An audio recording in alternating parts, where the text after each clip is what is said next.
6.17 대책 이후 한 달이 지났습니다. 먼저 7.10 대책 이후 시장 반응을 짚어보고 6.17 대책 이후 한 달간 어떤 변화가 있었는지 분석해 보겠습니다. 오정인 기자. 먼저 7.10 대책 뒤 일주일 시장 반응, 매매 가격부터 좀 짚어볼까요? 네, 한국감정원 조사 결과 7월 셋째 주 기준으로 전국 아파트 매매가는 평균 0.15% 올랐습니다.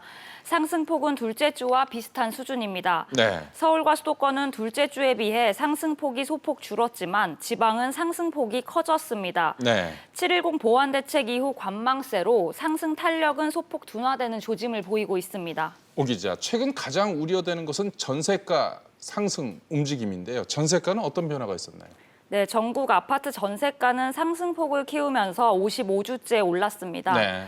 서울은 0.13%, 지방은 0.12%로 상승폭이 늘었습니다. 특히 강남 4구는 평균 0.25%로 서울 평균보다 2배에 가까운 상승률을 기록했습니다. 오 기자, 그동안 부동산 시장을 보면 매매가든 전세가든 이 강남 4구가 움직이면 다른 지역으로 확산되는 경향이 있었는데요. 강남 4구의 전세가 급등 현상 어떻게 봐야 되나요? 네, 실제 강남 4구 전세가는 호가 위주로 억 단위로 오르고 있는 상황인데요. 네. 상승세가 강북의 마포, 성동구로 확산될 조짐입니다. 네. 한국감정원은 마포구는 역세권 단지 위주로 또 성동구는 왕십 및 뉴타운과 행당동 위주로 오르면서 상승세가 이어지고 있다고 밝혔습니다. 정인영 기자, 전세가의 55주 연속 상승. 왜 이런 현상이 나타나고 있는 겁니까? 네, 먼저 공급 측면에서 집주인들이 늘어나는 세금 부담 탓에 전세를 월세로 돌리면서 이 전세 매물 자체가 줄었고요. 네. 또 늘어난 세금만큼 전세금을 올리기 때문입니다. 네.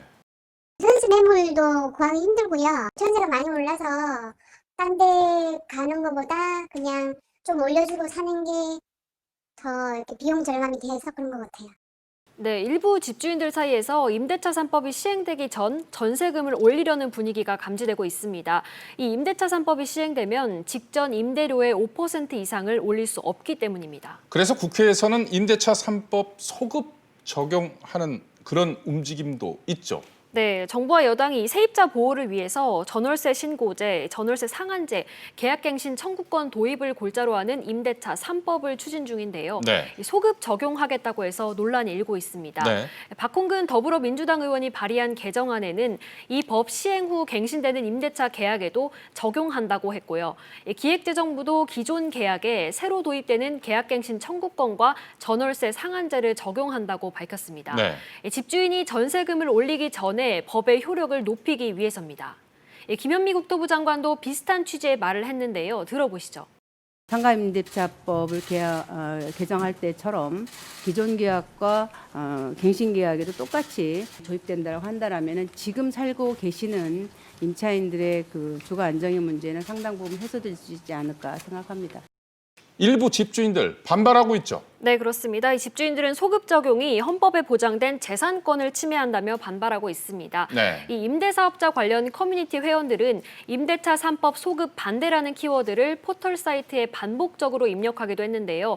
한때 이 단어가 실시간 검색어에 오르기도 했습니다. 정인영 기자, 이 전체적으로 6.17 이후에 한 달간의 시장 변화 한번 좀 짚어볼까요? 네, 대책 전과 대책 발표 뒤 한 달간의 시장 상황을 보면요. 네. 서울 매매 가격이 대책 전에 0.61% 올랐는데 네. 대책이 나온 후에도 0.51% 올랐습니다. 네. 서울의 전셋값은 대책 전에 0.38%에서 대책 발표 후 0.28% 상승에 비슷한 수준이었습니다.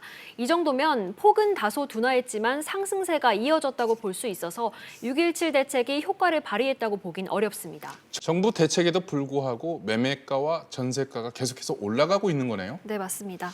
오정인 기자, 이런 시장에 대한 시민들의 반응은 어떻습니까? 네, 일부 시민들은 허탈하다는 반응입니다. 네. 취재진이 만난 한 시민은 빚을 내서라도 집을 사지 않은 걸 후회하기도 했습니다. 전세 들어오는 게 집 살 걸 그랬다. 차 대출 받아서 나도 집 샀으면 그냥 그거 갚으면 내 집 되는 건데. 또 최근 치솟는 전세가와 그 대안으로 거론되는 임대차 3법에 대해서도 불신감을 드러냈습니다. 진짜로 그걸 다 지키는 집주인이 있는지 그것도 잘 모르겠고 전세 사는 사람들은 그거에 대한 아무 그런 그런 그림이 없는 것 같이 보여서 좀 막막한.